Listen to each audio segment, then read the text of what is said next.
जिनवानी स्तुति हो गई क्या? मेरा नंबर है नहीं, जब जिनवानी तो स्तुति 11 से नहीं, पढ़ूंगी। जिनवानी तो 11 स्तुति से के पढ़ूंगी। बाद थोड़ी पूछते हैं आप लोग से। अच्छा सॉरी दीदी, मेरा खुला देर से ना, मैं सब चीज पहले खुल चुका है। इसकी मैंने इसलिए इसके जेन्युइन बाद भी नहीं बोला। मैंने जेन्युइन जिनवानी भी नहीं बोला, मैंने कहा शायद क्लास स्टार्ट हो गई। जिनवानी दीदी स्तुति को के चरण बाद स्पर्श, क्लास बाकी तभी बंद सबको सादर करूंगी। जाएगा।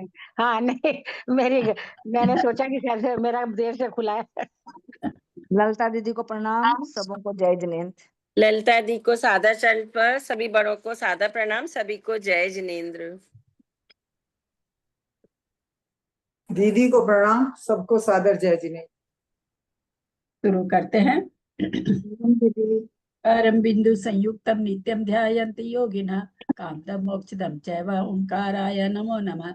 अविरल शब्द घनौघ प्रचालि सकल भूतल कलंका मुनि विरूपासि तीर्था सरस्वती हरतु न दूरितम अज्ञान तिमिरांधानां ज्ञानांजन शलाकया चक्षुरुन्मीलितं येन तस्मै श्री गुरुवे नमः। श्री परम गुरुवे नमः। परम्पराचार्य गुरुभ्यो नमः।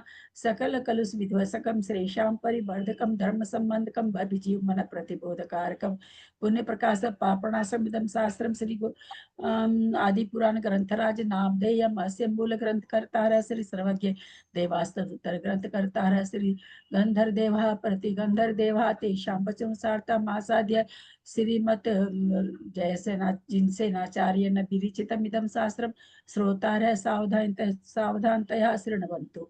मंगलम भगवान वीरो मंगलम गौतमो गनि मंगलम कुंद कुंदादो जैन धर्मोस्तु मंगलम सर्वमंगल मांगल्यम सर्व कल्याण कारकम प्रधानम सर्वधर्मानां जैनम जयतु शासनम जैनम जयतु शासनम जैनम जयतु शासनम। श्रीमते सकल श्रीमते सकल हाँ कुछ बोले का कोई? श्रीमते सकल ज्ञान साम्राज्य पदमी से धर्म चक्र वृते भरते नमः संसार भी मुसे। बोलो आदिनाथ पुराण की जय, जिनसे नाचार्य की जय, पन्नालाल जी साहित्यकार की जय। अढ़ाई दीप में विराजमान सभी आचार्य उपाध्याय सर्व साधु के चरणों में नमोस्तु नमोस्तु नमोस्तु। सभी आर्यका माता जी के चरणों में बंदामी बंदामी बंदामी। सभी क्षुल्लक क्षुल्लिका एलक के चरणों में इच्छामी इच्छामी इच्छामी। सभी प्रतिमाधारी के चरणों में ग्रुप में विराजमान प्रतिमाधारी के चरणों में वंदना वंदना वंदना। सभी जनों से सादर जय जिनेन्द्र। शुरू करें। दीदी को चरण स्पर्श, बाकी सबको सादर जय जिनेन्द्र। 8वां पर्व है, 185 पेज और श्लोक नंबर 211। इस आश्चर्य को देखकर राजा प्रीतिवर्धन ने सेनापति, मंत्री और पुरोहित भी शीघ्र ही अतिशय शांत हो गए। इन सभी ने राजा के द्वारा दिए हुए पात्र दान की अनुमोदना की थी। इसलिए आयु समाप्त होने पर वे उत्तर कुरु भोग भूमि में आर्य हुए और आयु के अंत में ईशान स्वर्ग में लक्ष्मी मान देव हुए। उनमें से मंत्री कांचन नामक विमान में कनकाभ नाम का देव हुआ। पुरोहित रूपिस नाम के विमान में पर्वजन नाम का देव हुआ और सेनापति प्रभा नामक विमान में प्रभाकर नाम का देव हुआ। आपकी ललितांग देव की पर्याय में ये सब आपके ही परिवार के देव थे। सिंह का जीव वहां से चरित हो मति सागर और श्रीमती का पुत्र होकर आपका मतिवर नाम का मंत्री हुआ है। प्रभाकर का जीव स्वर्ग से चरित होकर अपराजित सेनानी और आर्जव का पुत्र होकर आपका अकंपन नाम का सेनापति हुआ है। कनक पर्व का जीव शुद्ध कीर्ति और अनंतमती का पुत्र होकर आपका आनंद नाम का प्रिय पुरोहित हुआ है तथा पर्व जन देव वहां से च्युत होकर धनदत्त और धन दत्ता का पुत्र होकर आपका धन मित्र नाम का संपत्तिशाली शैल हुआ है। इस प्रकार मुनिराज के वचन सुनकर राजा ब्रजजंग और श्रीमती दोनों ही धर्म के विषय में अतिशय प्रीति को प्राप्त हुए। राजा ब्रजधन ने फिर भी बड़े आश्चर्य के साथ उस मुनिराज से पूछा कि ये नकुल श्री वानर और शुकर चारों जीव आपके मुख कमल को देखने में दृष्टि लगाए हुए इन मनुष्यों से भरे हुए स्थान में भी निर्भय होकर क्यों बैठे हैं। इस प्रकार राजा के पूछने पर चारण रिद्धि के धारक ऋषि राज बोले, हे राजन, यह शिव पूर्व भव में इसी देश में प्रसिद्ध हस्तिनापुर नगर में सागर दत्त वैश्य से उसकी धनवंती नामक स्त्री से उग्रसेन नाम का पुत्र हुआ था। यह उग्रसेन स्वभाव से ही अत्यंत क्रोधी था, इसलिए उस अज्ञानी ने पृथ्वी भेद के समान अप्रत्याख्यानावरण क्रोध के निमित्त से तिर्यंच आयु का बंद कर लिया था।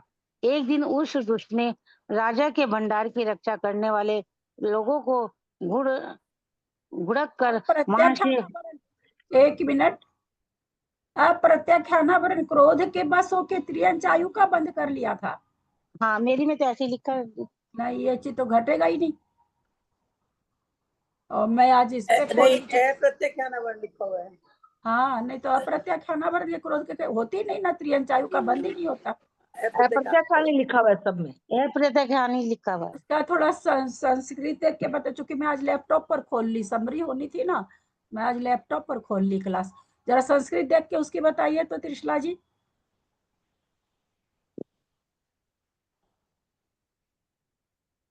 भावी संस्कृत में भी यही लिखा हुआ है, सो अप्रत्याख्यानात है क्रोधात है प्रति भेद सन्निभात है। इसमें भी लिखा हुआ यही है। एक बार हिंदी फिर से पढ़िए। ठीक है दीदी, पढ़ती हूँ। इस अज्ञानी ने पृथ्वी भेद के समान, थोड़ा धीरे धीरे, थोड़ा धीरे, स्पीड धीरे। वह उग्रसेन स्वभाव से ही अत्यंत क्रोधी था, इसलिए उस अज्ञानी ने पृथ्वी भेद के समान अप्रत्याख्यानावरण, अच्छा, पृथ्वी भेद के समान, ठीक है, पृथ्वी भेद में हो जाएगा। चलिए। क्रोध के निमित्त से तिर्यंच आयु का बंद कर लिया था। एक दिन उस दुष्ट ने राजा के भंडार की रक्षा करने वाले लोगों को घुड़क कर, पृथ्वी भेद का क्या मतलब हुआ? वो 4 तरह की कसाई होती है ना। एक तो आपको उसके शिला के समान, कुछ भी हो जाए, जो क्रोध आ गया वो हटेगा ही नहीं। अगर हमको किसी को मारना है तो मार के ही रहेंगे। पृथ्वी भी उसी तरह का है, कितना भी समझाओ तो मानता नहीं है। फिर उसके बाद शिला, पृथ्वी, फिर उसके बाद धूली है, फिर उसके बाद जल है। तो धूली रेखा वाला थोड़ी देर के बाद शांत हो जाता है। जल रेखा वाला क्रोध तो मुनि महाराज को होता है। धूली रेखा वाला प्राय करके व्रतियों को होता है, और ये मिथ्या दृष्टि को होता है, पृथ्वी रेखा और शिलालेख। तो था वो मिथ्या दृष्टि ही। उस समय उसको कसाय कौन सी उदय में आ रही थी? तो अप्रत्या, क्योंकि 16 कसाय का उदय पहले गुण स्थान में है। बंध नहीं, 16 की 16 कसाय उदय में आ सकती, क्योंकि कोई भी मिथ्या दृष्टि अगर क्रोध कर रहा है तो ऐसा थोड़ी कि एकदम उफनता ही रहता है। क्रोध शांत तो होता है ना, थोड़ा शांत हुआ तो अप्रत्याख्यान हो गया, और शांत हुआ तो प्रत्याख्यान हो गया। और ऐसे ऐसे मिथ्या दृष्टि देखने को मिलते हैं जिनका क्रोध इतनी जल्दी खत्म होता आया नहीं। उसके पहले मिथ्या दृष्टि की बात कर रहे मैं। चलो, अपने जैन मत में तो अपन किसी को नहीं पहचानेंगे कौन मिथ्या दृष्टि है कौन सम्यक दृष्टि है, पर अन्य मत वालों को तो कहते ही मिथ्या दृष्टि है। अन्य मत वालों में बहुत से लोग ऐसे देखने को मिलेगा जिनको एकदम मिट्टी रहते हैं नेचर में, एकदम ठंडे स्वभाव के, कुछ उनको लगती नहीं, कोई बात लगती नहीं। तो कैसी कसाय? उनको संजलन कसाय है उस तरह के लोगों को। तो प्रत्याख्यान उस टाइप का क्रोध तो था उसको, लेकिन था कैसा? पृथ्वी के जैसा था। दीदी अप्रत्याख्यान है, प्रत्याख्यान नहीं है। अप्रत्याख्यान बहुत बड़ा। हाँ, अप्रत्याख्यानावरण थी, तो अप्रत्याख्यानावरण होने से त्रियंच आयु का तो अनंतानुबंधी में ही बंद होता है। लेकिन अप्रत्याख्यानावरण होने के बाद भी थी कैसी? पृथ्वी के जैसी थी, यानी तीव्र क्रोध था, तो इसलिए उसको त्रियंच आयु का बंद हो गया। क्रोध कषाय में त्रियंच आयु का बंद होता है। एक दिन उस दुष्ट ने राजा के भंडार की रक्षा करने वाले लोगों को घुड़क कर वहां से बलपूर्वक बहुत सा घी और चावल निकालकर वेश्याओं को दे दिया। जब राजा ने यह समाचार सुना तब उसने उसे बंधवाकर थप्पड़, लात, घूसा आदि की बहुत ही मार दिलाई, जिससे वह तीव्र वेदना सहकर मरा और वहां से व्याग हुआ। हे राजन, यह सुकर पूर्व में विजय नामक नगर का राजा महानंद से उसकी रानी बसंत सेना में हरिमहान नाम का पुत्र हुआ था। वह अप्रत्यखानावरण मान के उदय से हड्डी के समान मान को धारण करता था, इसलिए माता पिता का भी विनय नहीं करता था और इसीलिए उसे त्रियंच आयु का बंध हो गया था। एक दिन वह माता पिता का अनुशासन नहीं मानकर दौड़ा जा रहा था कि पर्वत के खंबे से टकराकर उसका सिर फूट गया और उसी वेदना में आध ध्यान से मरकर वह शुकर हुआ है। हे राजन, यह बानर पूर्व में धन्यपुर नाम के नगर में कुबेर नामक वाणिज्य के घर उसकी सुदत्ता नाम की स्त्री के गर्भ से नागदत्ता नाम का पुत्र हुआ था। वह भेड़ों के सिंह के समान अप्रत्यखानावरण माया को धारण करता था। समय वही अप्रत्यखानावरण की गवास कर। एक दिन इसकी माता नागदत्ता की छोटी बहन के विवाह के लिए अपनी दुकान से इच्छानुसार छांट कर कुछ सामान ले रही थी। नागदत्ता उसे ठगना चाहता था, परंतु किस प्रकार ठगना चाहिए इसका उपाय वह नहीं जानता था, इसलिए उसी उधेड़ बुन में लगा रहा और अचानक आर ध्यान से मरकर त्रियंच आयु का बंध होने से यहाँ वह बानर अवस्था को प्राप्त हुआ है। और हे राजन, यह नकुल नेवला की पूर्व में इसी सुप्रतिष्ठित नगर में लोलुप नाम का हलवाई था। वह धन का बड़ा लोभी था। किसी समय वहां का राजा जिन मंदिर बनवा रहा था और उसके लिए वह मजदूरों से ईंटें बुलाता था। वह लोभी मूर्ख हलवाई उस मजदूरों को कुछ पुआ वगैरह देकर उनसे छिपकर कुछ ईंटें अपने घर में डलवा लेता था। उन ईंटों के फोड़ने पर उसमें से कुछ में स्वर्ण निकला। यह देखकर इसका लोभ और भी बढ़ गया। वह स्वर्ण के लोभ से उनके बार बार मजदूरों को पुआ आदि देकर उनमें बहुत सी ईंटें अपने घर डलवाना प्रारंभ किया। एक दिन उसे अपनी पुत्री के गांव जाना पड़ा। जाते समय वह पुत्र से कह आपका हो गया, गया आपका 235 हो गया ना। ठीक है, 236 जय आप ना शर्मिला जी हैं क्या? मेरा है प्रभा देवी। हाँ, प्रभा जी का नंबर है। एक दिन सबको एक दिन उसे अपनी पुत्र के गांव जाना पड़ा। जाते समय वह पुत्र से कह गया, बता दो प्लीज। 187।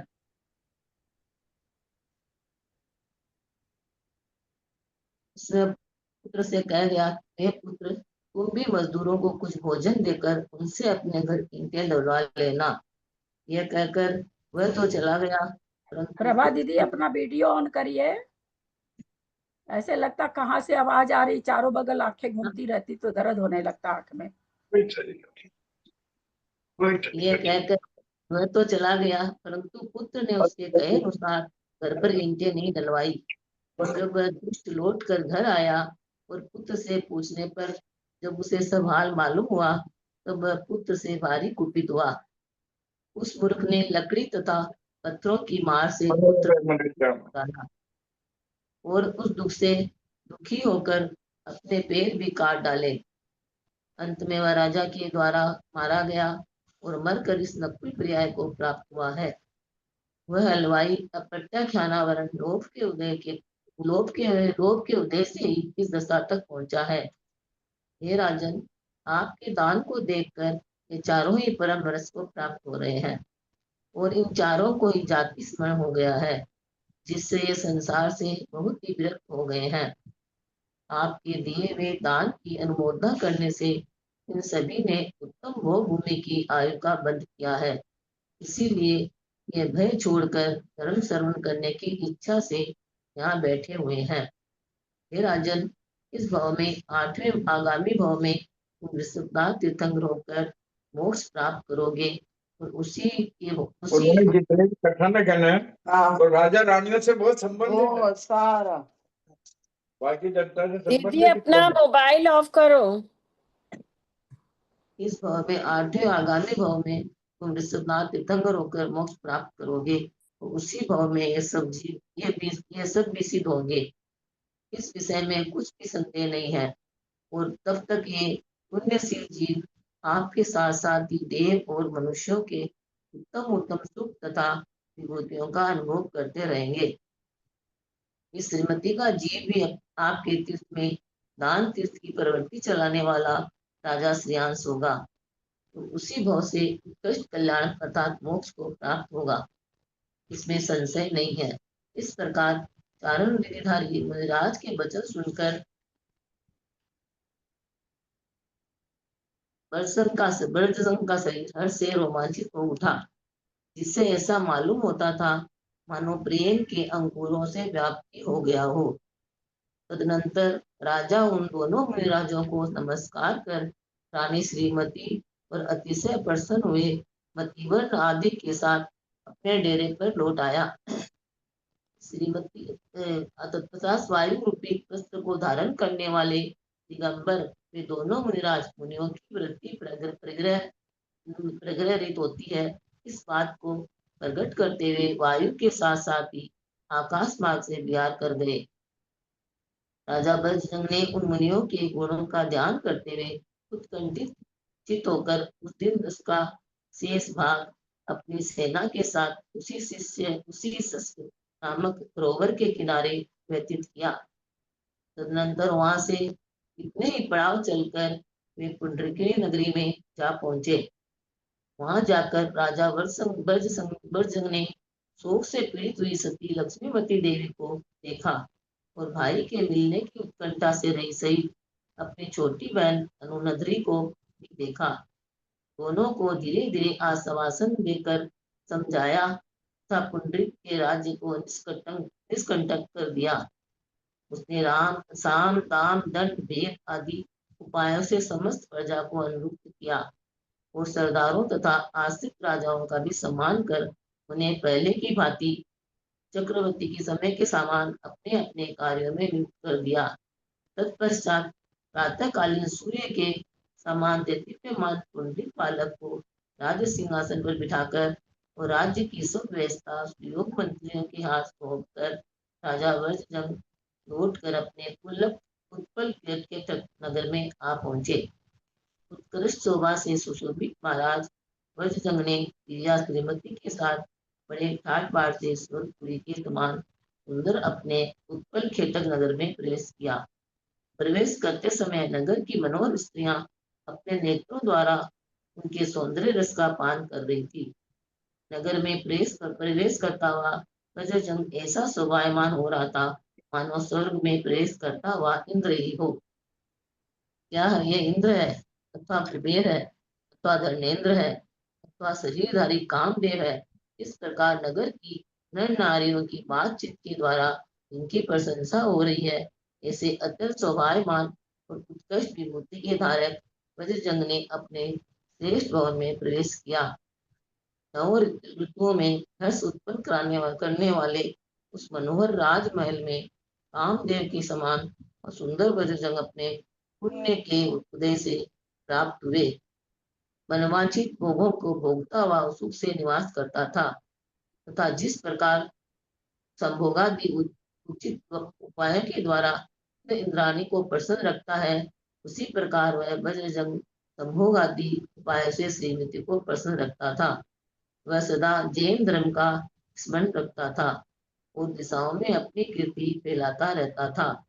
इस प्रकार आश नाम से प्रसिद्ध भगवान जी से निरासारी पंडित षष्ठी लक्षण महापुराण संग्रह में श्रीमती और बर्जसंग के पात्र दान का वर्णन करने वाला 8वां पर्व समाप्त हुआ। अभी और बाकी है ना 9वां पर्व का। तीन वाक्य रह गए हैं, तो उषा जी कर लेंगी। तीन उसमें कोई फर्क नहीं। तीन आपके सिर्फ 3 वाक्य रह गए, उषा जी कर लेंगी अब। उषा जी का नंबर है। हाँ मैं पढ़ती हूँ मैडम। प्रणाम दीदी, सबको जय जिनेंद्र। नवम पर्व।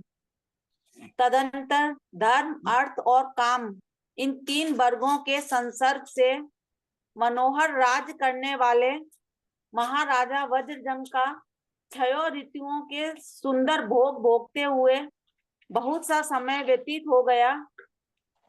अपनी प्रिया श्रीमती के साथ वह राजा शरद ऋतु के फूले हुए कमलों से सुशोभित तालाबों के जल में और सप्तपर्ण जाति के वृक्षों की सुगंधित से मनोहर वनों में कीड़ा करता था। कभी वह श्रेष्ठ राजा राजहंस पक्षी के समान अपनी सहचरी के पीछे पीछे चलता हुआ आपके में उडविल है, टैबलेट नोइजेस तोड़वा सही देना है। तोड़वा से स्ट्रॉन्ग का वो देना है। हाँ शारदा जी अपना बंद करिए ना please. Sharda ji, tablet noise. हाँ शारदा जी आप म्यूट हो जाइए प्लीज। और फिर रात में जो सीएफ पेन आइसक्रीम देता वो नहीं देते हैं। नहीं शारदा जी आप प्लीज म्यूट हो जाइए। ठीक है। और ये तो लेकिन कुछ खिलाओ, पापा ऐसे नहीं खिलाने से तो फिर दिक्कत है। ऐसे सुबह भी नहीं खाए, बंद करो। ऐसे नहीं खिलाने से कैसे होगा? शारदा जी तो म्यूट हो गए, पर और कोई का खुला है? हाँ शारदा जी का ही खुला हुआ है, म्यूट नहीं हुए वो, अब हुए। पीछे पीछे चलता हुआ प्रिया के नितंब के समान मनोहर नदियों के तट प्रदेशों पर संतुष्ट होता था। कभी श्रीमती के कानों में कभी कमल का आभूषण पहनाता था। उस समय वह ऐसा जान पड़ता था मानो उस नील कमल के आभूषणों के छल से उसके नेत्रों की शोभा ही बढ़ा रहा हो। श्रीमती का स्तन मंडल तालाबों की पराग के समूह से पीला पड़ गया था, इसलिए कामदेव के पिटारे के समान जान पड़ता था। राजा वज्रजंग उस स्तन मंडल को देखता हुआ बहुत ही हर्षित होता था। हेमंत ऋतु में वह वज्रजंग धूप की फैलती हुई सुगंधित सेनागार में श्रीमती के स्तनों की उष्णता से परम धैर्य को प्राप्त होता था तथा शिविर ऋतु का आवागमन होने पर जिसका संपूर्ण शरीर केसर से लिप्त हो रहा है और जिसका मुख कमल प्रसन्नता से खिल रहा है, ऐसी प्रिया श्रीमती को गाढ़ आलिंगन से प्रसन्न करता था। मधु के मद से उन्मत्त हुई स्त्रियों से हरे भरे सुंदर बसंत में वज्रजंग अपनी स्त्री के साथ साथ आमों के वनों में कीड़ा करता था। कभी श्रीमती के कानों में अशोक वृक्ष की नई कली पहनाता था। उस समय वह ऐसा सुशोभित होता था मानो मनुष्य के चित्त को भेदन करने वाले और खून से रंगे हुए अपने लाल लाल बाण पहनाता हुआ कामदेव ही हो। ग्रीष्म ऋतु में पसीने को सुखाने वाली तालाबों के समीपवर्ती वायु से जिसकी सब थकावट दूर हो गई है, ऐसा वज्रजंग जल कीड़ा कर श्रीमती को प्रसन्न करता हुआ विहार करता था। चंदन के द्रव्य से जिसका सारा शरीर लिप्त हो रहा है और जो कंठ में हार पहने हुई है, ऐसी श्रीमती को गले में लगाता हुआ वज्रजंग गर्मी से पैदा होने वाले किसी भी परिश्रम को नहीं जानता था। वह कभी शिरीष के फूलों के आवरणों से श्रीमती को सजाता था और फिर उसे साक्षात शरीर धारण करने वाली ग्रीष्म ऋतु की शोभा समझता हुआ बहुत कुछ मानता था। वर्षा ऋतु में जब मेघों के किनारों पर बिजली चमकती थी, उस समय वियोग के भय से अत्यंत भयभीत हुई श्रीमती बिजली के डर से वज्रजंग का स्वयं गाढ़ आलिंगन करने लगती थी। उस समय वीर बहुटी नाम के लाल लाल कीड़ों से व्याप्त पृथ्वी तो बहुत ही ज्यादा इजी, मतलब ये भाई वाला नॉलेज शुरू होते ही खत्म हो गई। नेक्स्ट है भाई, ये है भाई, ये देखिए कितना इजी लग रहा है, कितना इजी दूसरा नहीं किया है। उसके बाद हमारे सामने भाई प्रवीण बेन, आप म्यूट कीजिए ना, प्रवीण बेन। उस समय वीर बहुटी नाम के लाल लाल कीड़ों से व्याप्त पृथ्वी गंभीर गर्जना करते हुए मेघ और इंद्रधनुष ये सब पथिकों के मन को बहुत ही उत्कंठित बना रहे थे। उस समय गरजते हुए बादल मानो ये कहकर ही पथिकों को गमन करने से रोक रहे थे कि आकाश तो हम लोगों ने घेर लिया है और पृथ्वी वीर बहुटी कीड़ों से भरी हुई है। ये वीर बहुटी कीड़ों, कोई कीड़े हैं क्या कोई दीदी है? क्या बोल रहे हैं उषा जी? ये वीर बहुटी कीड़ों से भरी, वीर बहुटी कोई कीड़े का नाम है क्या? नहीं, फिर से बोलिए, पूरा बोलिए। और पृथ्वी वीर बहुटी कीड़ों से भरी हुई है। ऊपर भी आया था ये सब, वीर बहुटी वीर कीड़ों से भर, हाँ वीर बहुती हाँ कीड़ा लिखा आगे। अभी ऊपर लिखा हुआ है कि लाल लाल कीड़े होते हैं। बहुती नाम के लाल लाल कीड़ों से व्याप्त अच्छा। पृथ्वी, ऊपर ऐसा लिखा हुआ है। हाँ, तब फिर वो कीड़े ही है। कीड़ों से भरी हुई है। अब तुम कहाँ जाओगे? उस समय खिले हुए कुटस जाति के वृक्षों से व्याप्त पर्वत के समीप की भूमि उन्मत्त हुए मयूरों के शब्दों से राजा वज्रजंग का मन उत्कंठित कर रही थी। जिस समय मयूर नृत्य कर रहे थे, ऐसे उस वर्षा के समय में कदम्ब पुष्पों की वायु के संपर्क से सुगंधित शिखरों वाले पर्वत राजा वज्रजंग का मन हरण कर रहे थे। जिस समय चमकती हुई बिजली से आकाश प्रकाशमान रहता है, ऐसे उस वर्षा काल में राजा वज्रजंग अपने सुंदर महल के अग्रभाग में प्रिया श्रीमती के साथ शयन करता हुआ रमण करता था। वर्षा ऋतु आने पर स्त्रियों का मान दूर करने वाले और उछलते हुए जल से शोभायमान नदियों के पूर से उसे बहुत ही संतोष होता था। इस प्रकार वह राजा वज्रजंग अपनी प्रिया श्रीमती के साथ साथ 6 ऋतुओं के भोगों का अनुभव करता हुआ मानो मूर्ख लोगों को पूर्व में किए हुए अपने तप का साक्षात फल ही दिखला रहा था। अथानंतर एक दिन वह वज्रजंग अपने शयनागार में कोमल, मनोहर और गंगा नदी के बालूदार तट के समान सुशोभित रेशमी चद्दर से उज्जवल सैया पर शयन कर रहा था। जिस शयनागार में वह शयन करता था, वह कृष्ण अगुरु की बनी हुई उत्कृष्ट धूम से अत्यंत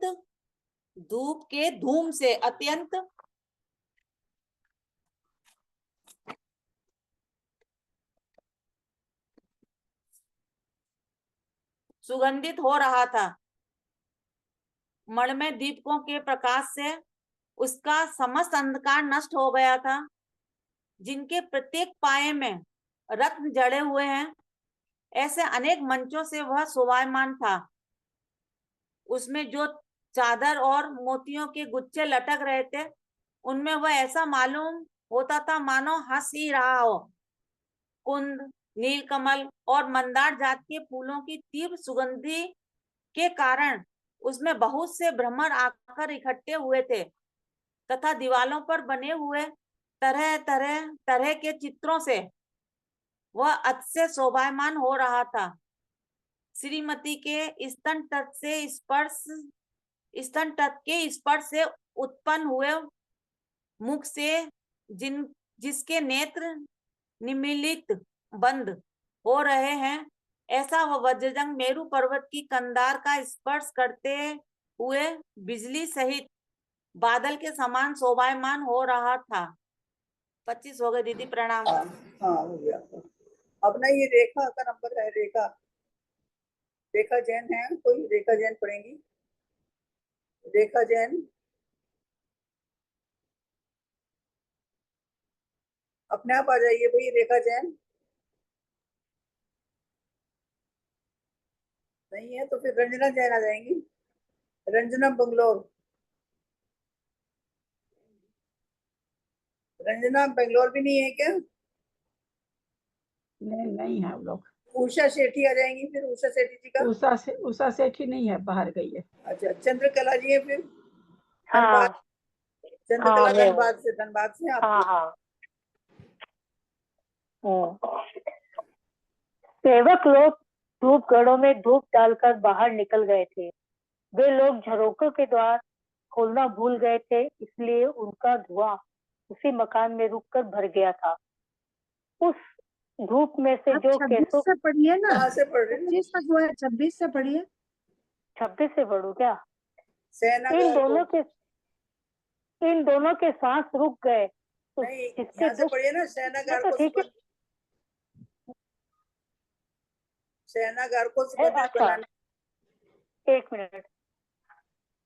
जैसे बिजली सहित बादल मेरु पर्वत की गुफाओं का स्पर्श करते हुए शोभित होते थे, उसी प्रकार वज्रजंग भी अपने दोनों नेत्र बंद कर श्रीमती के स्नों के स्पर्श से उत्पन्न हुए सुख का अनुभव करता हुआ निद्रा ले रहा था। सेवक लोग धूप घड़ों में धूप डालकर बाहर निकल गए थे।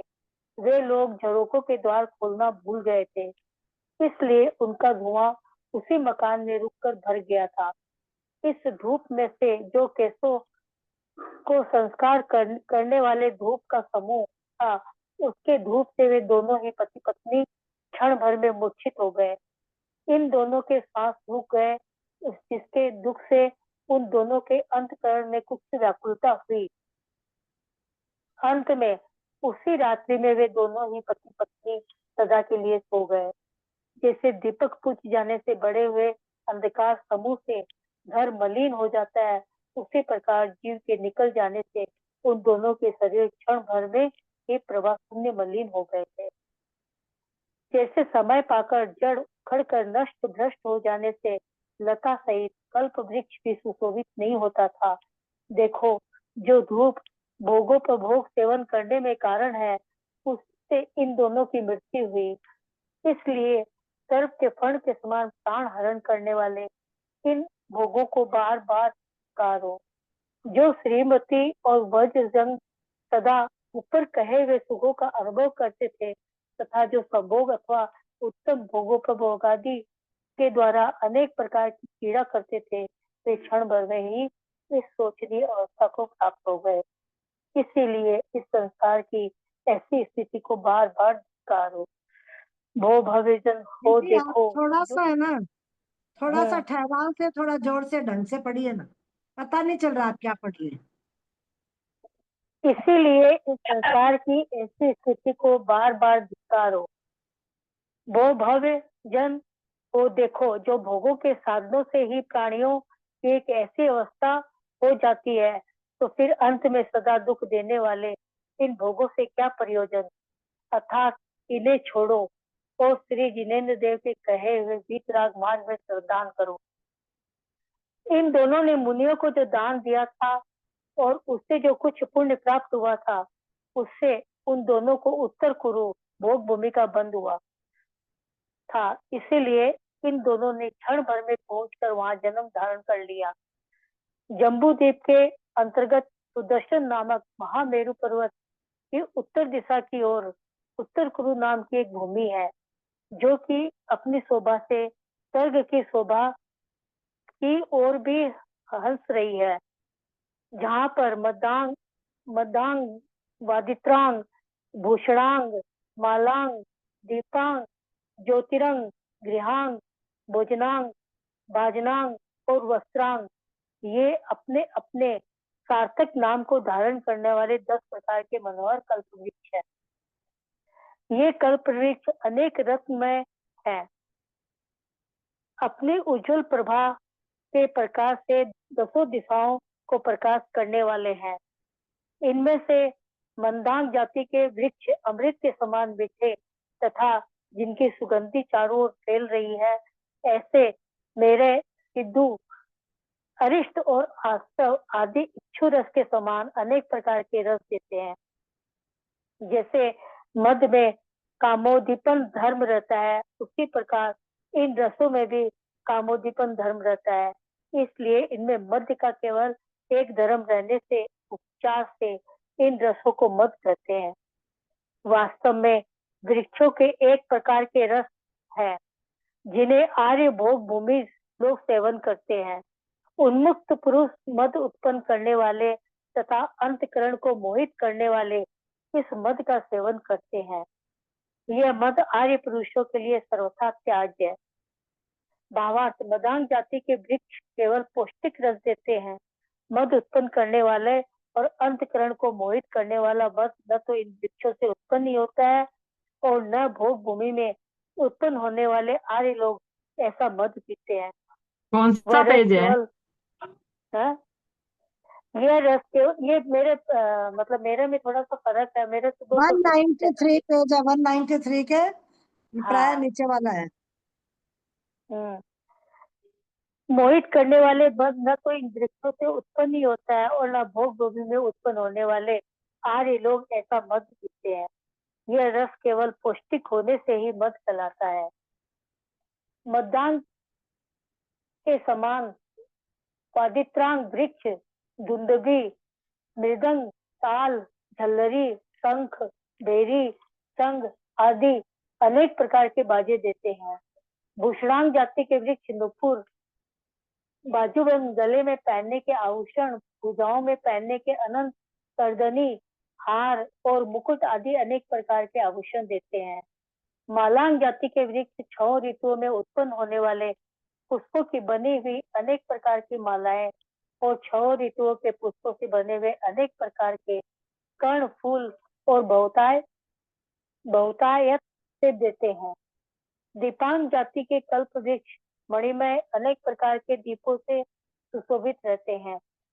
ज्योतिरंग जाति के कल्प वृक्ष अपनी कांति से दीप्तिमान रहते हुए सदा प्रकाश किया करते हैं। गृहांग जाति के कल्प वृक्ष ऊंचे ऊंचे शिखर वाले राजभवन, मंडप, सभा भवन, चित्रशाला, नृत्यशाला आदि अनेक प्रकार के मकान स्थापन करने के लिए समर्थ होते हैं। भोजनांग जाति के वृक्ष अमृत के समान स्वादिष्ट, शरीर को पुष्ट करने वाले और 6 रस सहित अशनादि उत्तम आहार अर्पण करते हैं। अशन अर्थात रोटी, दाल, भात आदि खाने की चीजें, पानक अर्थात दूध, पानी आदि पीने की चीजें, खाद अर्थात रबड़ी आदि चाटने की चीजें और स्वाद अर्थात पान, सुपारी आदि स्वाद लेने की चीजें। इस प्रकार ये 4 प्रकार का आहार कहलाता है। कड़वा, खट्टा, चरपरा, मीठा, कसाइला और लवण ये 6 प्रकार के रस कहलाते हैं। बाजनांग जाति के वृक्ष थाली, कटोरा, सीप के आकार के बर्तन, झारी, करका आदि अपनी शाखाओं पर लगे हुए अनेक प्रकार के बर्तन देते हैं। इस प्रकार वस्त्रांग जाति के वृक्ष रेशमी वस्त्र, दुपट्टे, धोती आदि अनेक प्रकार के कोमल, चिकने और बहुमूल्य वस्त्र देते हैं।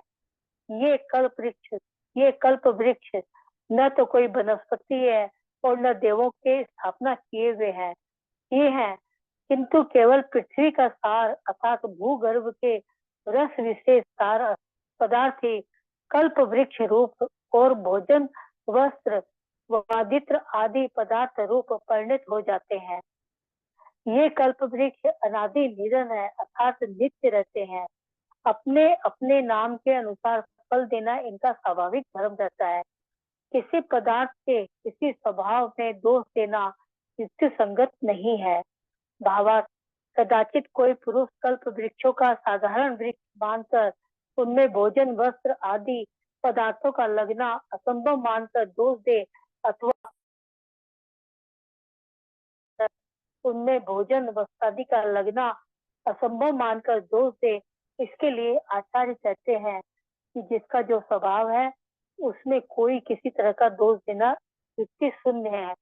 जैसे नीम कड़वा होता है, इसके कड़वेपन में कोई किसी तरह का दोष नहीं दे सकता, उसी प्रकार पृथ्वी के सार रूप रस विशेष से बने हुए पार्थिव कल्प वृक्षों में भोजन वस्त्र आदि भिन्न भिन्न पदार्थों के लगने का स्वभाव है, उसमें भी कोई किसी प्रकार का दोष नहीं दे सकता।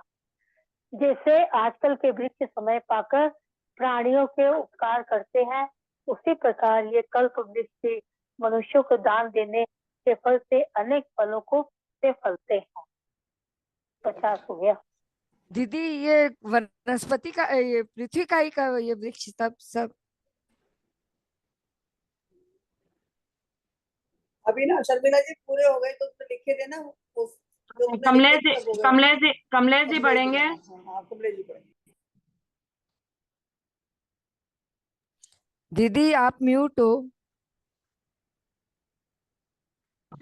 हाँ, पृथ्वी का एक होते हैं। क्या कौन होते हैं पृथ्वी का ही? वो वृक्ष के बारे में पूछी। अच्छा, कल्प वृक्ष है ना उनका। हाँ, कल्प वृक्ष पृथ्वी का एक होते हैं। पृथ्वी का एक होते हैं, वनस्पति का एक नहीं होते हैं क्या? ना। अच्छा, कमलेश जी मुझे तो नहीं दिख रही है, कमला नाम तो से है फिर क्या? कल्पना जी पढ़ेंगे, कमलेश जी नहीं है तो फिर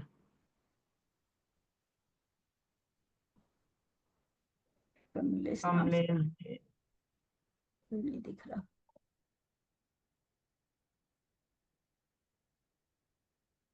कल्पना भी शायद नहीं है।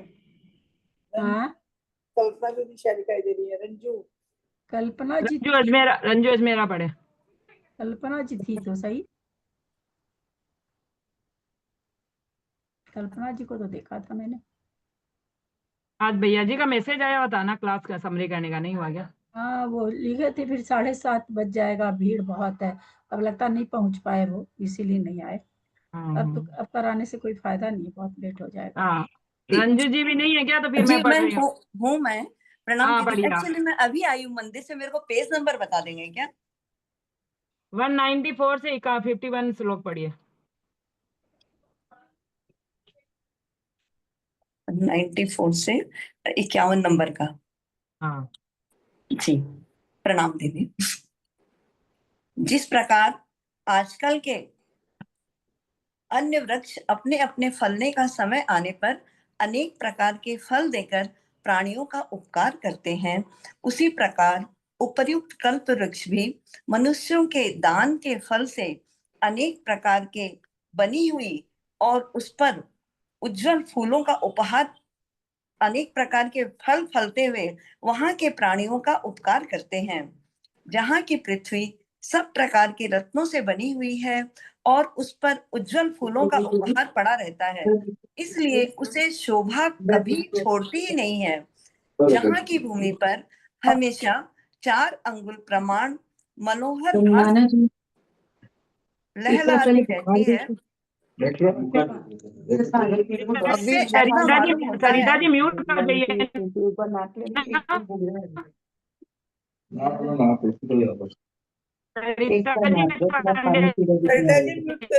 दीदी म्यूट करो अपने आप को। सरिता जी म्यूट करिए। जिससे ऐसा मालूम होता है कि मानो हरे रंग के वस्त्र से भूपृष्ठ को ढक रही हो, अर्थात जमीन पर हरे रंग का कपड़ा बिछा हो।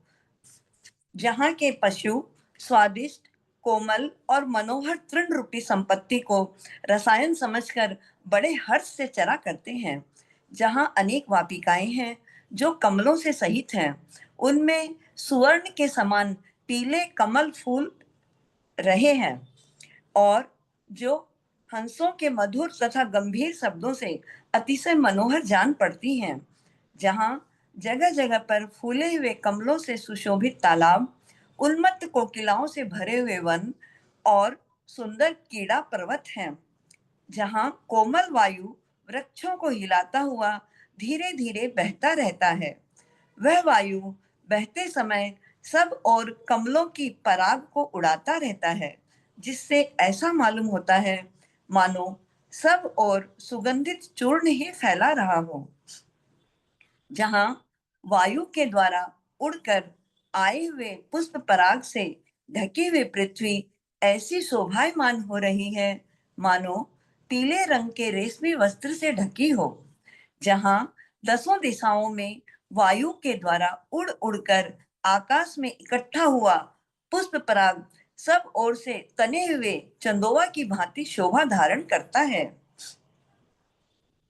जहाँ न गर्मी का क्लेश होता है, न पानी बरसता है, न तुषार आदि पड़ता है, न अतिवृष्टि आदि ईतियां हैं, और न प्राणियों को भय उत्पन्न करने वाले सांप, बिच्छू, खटमल आदि दुष्ट जंतु ही हुआ करते हैं।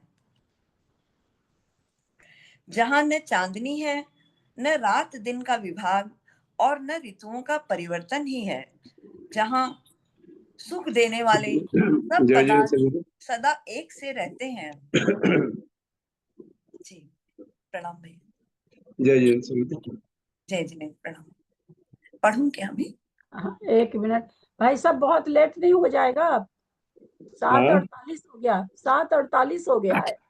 अच्छा ठीक है, देखिए तो फिर आज रहने दे क्या? हाँ, कल कर लेते हैं, बहुत लेट हो जाएगा। अच्छा ठीक है, ओके ठीक है, करिए आप दीदी, पढ़िए। जी, जहाँ के वन सदा फूलों से युक्त रहते हैं, कमलिनियों में सदा कमल लगे रहते हैं, और रत्न की धूलि से व्याप्त हुए देश सदा सुखी रहते हैं।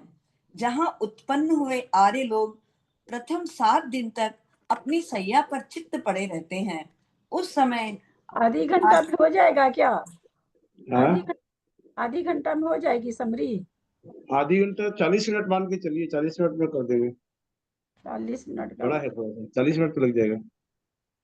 9 बज जाएगी। लेकिन फिर अपने पीछे काफी पीछे हो रहे हैं ना, काफी पीछे का छूट रहा है काफी। 40 मिनट का लगने का मतलब 9 बज जाएगी करीब। आज रहने दीजिए ना, मैं एकदम थकी हुई। हाँ आज रहने दीजिए भाई साहब, तबीयत नहीं ठीक लग रही है। क्या हो रहा है जी? आज रहने दीजिए। हाँ हाँ कोई बात नहीं, ठीक ठीक है जी। उस समय आचार्यों ने हाथ का रसीला अंगूठा चूसना ही उसका दिव्य आहार बतलाया है।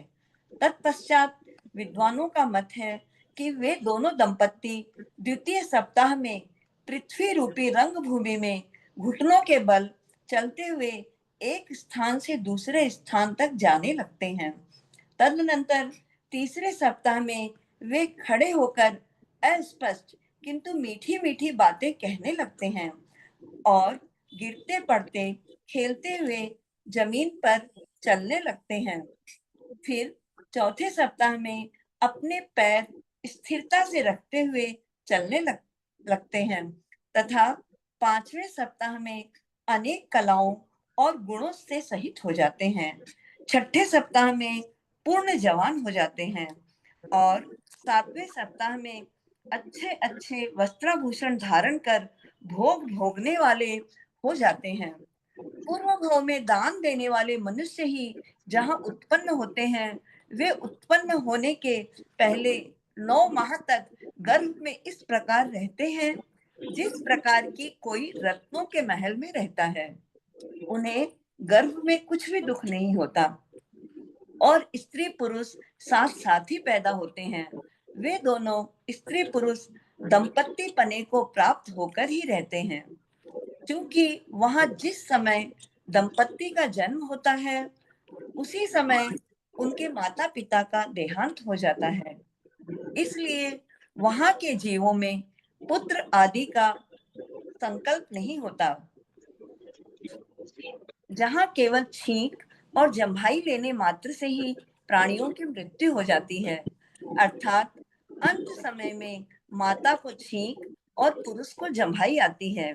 जहाँ उत्पन्न होने वाले जीव स्वभाव से कोमल परिणामी होने के कारण स्वर्ग को जाते हैं, जहां उत्पन्न होने वाले लोगों का शरीर अनेक लक्षणों से सुशोभित तथा 6000 धनुष ऊंचा होता है। ऐसा आप्त प्रणीत आगम स्पष्ट वर्णन करते हैं। जहां जीवों की आयु 3 पल्ले प्रमाण होती है और आहार 3 दिन के बाद होता है, वह भी बद्री फल छोटे बेर के बराबर। जहां उत्पन्न हुए जीवों के न बुढ़ापा आता है, न रोग होता है, न विरह होता है, न शोक होता है, न अनिष्ट का संयोग होता है, न चिंता होती है, न दीनता होती है, न नींद आती है, न आलस्य आता है, न नेत्रों के पलक झपकते हैं, न शरीर में मल होता है, न लार बहती है और न पसीना ही आता है। जहां न विरह का उन्माद है, न काम ज्वर है, न भोगों का विच्छेद है, किंतु निरंतर सुख ही सुख रहता है। जी 75 हो गया। भोग भूमि का वर्णन आया ना दीदी? लास्ट वाली लाइन फिर से पढ़ो तो रंजू। जी जहां न विरह का उन्माद है और उसके पहले जी जहां जीवों की आयु 3 पल्ले प्रमाण होती है और आहार 3 दिन के बाद होता है, वहां बद्री फल यानी छोटे बेर के बराबर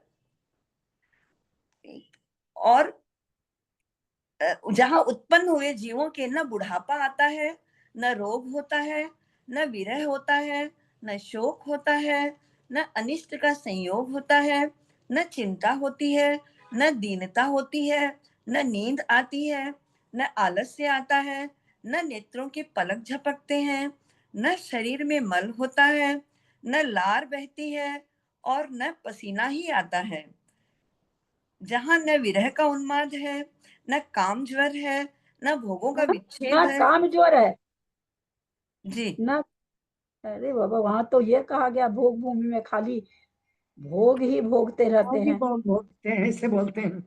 लेकिन ज्वर तो अलग होता, उनको वेदना नहीं होती होगी। हाँ, बस वो ज्वर नहीं होता, क्योंकि अनेक शरीर बना के वहां के जीव तो 100 शरीर बना के खाली काम भोग भोगते रहते हैं। हाँ, बस वो ज्वर नहीं होता, ये कह सकते हैं कि वो वेदना नहीं होती। तब उनको भूख की भी वेदना नहीं होती है, जैसे बेर का खाने से उतना बराबर अन्न लेने से 3 दिन में उनका वेदना मतलब उतना ही उनको संतोष हो जाता है, वेदना नहीं होती है इतनी। हाँ, निकाल सकते हैं वैसे। कहा तो यही जाता, भोग भूमि के लोग तो भोग ही भोगते रहते हैं। चलो, उसी चलते पढ़वाया मैंने ये सब। हाँ, निरंतर सुख ही सुख रहता है, मतलब उनको कोई किसी तरह का दुख नहीं होता है, वो कुछ भी करें उनको दुख नहीं होता है। वो सब तो सारी बात ठीक है, वो तो सारी ठीक ही है। जी जिनवानी स्तुति कर ले, जिनवानी स्तुति कर लें आप। जी मैं करूं? हाँ करो। बोले द्वादशी श्याम जिनवाणी माता की जय। श्री जिनवाणी जग कल्याणी, जग जन मदतम मोह हरि। जन मन हारी गण हर हारी, जम जरा भव रोग हरि। तिथय राणम दिव्य झुणिम जो, पढ़ई सुनई मये धारई। नाण में सुख मणंतम धरिय, सासद मुख पदम पावई। सासद मुख पदम पावई। हे जिनवाणी भारती तो ही जपो दिन रैन, जो तेरी शरणा गए सो पावे सुख चैन। चावाणी के ज्ञान ते सूझे लोकालोक, सो वाणी मस्तक धरूं सदा देत हूँ ढोक। देव भजू अरिहंत को गुरु सेवा निर्ग्रंथ, दया धर्म पालू सदा यही मोक्ष का पंथ। शाम जिनवाणी माता की जय।